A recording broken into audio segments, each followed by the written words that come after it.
समय की बात है। करण लूथरा जॉइंट फैमिली में रहता था, जिसके परिवार में उसके मम्मी पापा, राखी और महेश के साथ साथ करीना बुआ भी रहती थी।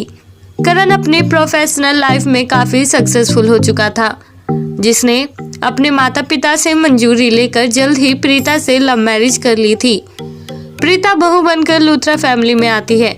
करीना बुआ चाहती थी कि करण की शादी उसकी पसंद से हो, पर करण ने तो बुआ को बिना बताए ही प्रीता से शादी कर ली थी और इसलिए करीना बुआ प्रीता को बिल्कुल भी पसंद नहीं करती थी। वो अक्सर प्रीता से कहती रहती थी कि तुम्हारे कदम जब से हमारे घर में पड़े हैं तब से ही घर में किसी न किसी तरह का कलेश होता रहता है। कभी भैया भाभी की लड़ाई तो कभी हमें फाइनेंशियल प्रॉब्लम से गुजरना पड़ता है और ये सब सिर्फ और सिर्फ तुम्हारे इन अशुभ कदमों की वजह से ही होता है। पता नहीं तुम घर में और किस किस तरह के कलेश करवाना चाहती हो। मुझे तो तुम पहले दिन से ही पसंद नहीं थी। पर बेचारी प्रीता करीना बुआ की सारी बातों को बिना जवाब दिए ही सुनती रहती थी। राखी और महेश को भी करीना का ये रवैया बिल्कुल पसंद नहीं था। हालांकि करण प्रीता के प्रति करीना बुआ के इस व्यवहार से अनजान था। उसे पता नहीं था कि करीना बुआ प्रीता के बारे में क्या क्या कहती है। पर एक दिन जब करीना बुआ ने प्रीता को कहा कि तुम इस घर के लिए कलेश बनकर आई हो, तुम्हें मर जाना चाहिए, तब प्रीता को उनकी ये बात बहुत बुरी लगती है, जिसके चलते वो खुद को रोक नहीं पाई और इन सब के बारे में करण को बता दिया।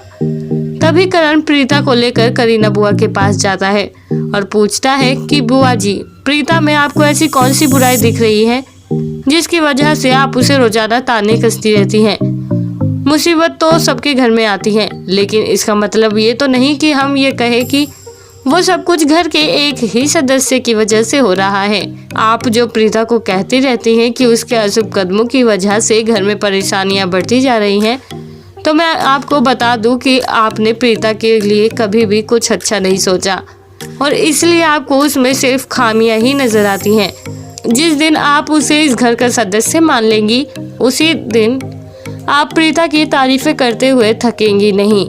करण की ये सब बातें सुनने के बाद करीना बुआ उसी वक्त प्रीता के सामने हाथ जोड़ते हुए माफ़ी मांगती है और कहती है कि मेरी ही गलती थी कि मैंने हमेशा तुम में सिर्फ कमियां ही देखी। तुम तो मेरा इतना ख्याल रखती हो कि इतना कोई सगी बेटी भी न रखे। मुझे माफ़ कर दो।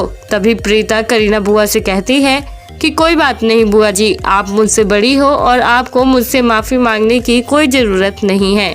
तो दोस्तों, आप क्या कहना चाहेंगे प्रीता की इस दिल को छू जाने वाली कहानी के बारे में?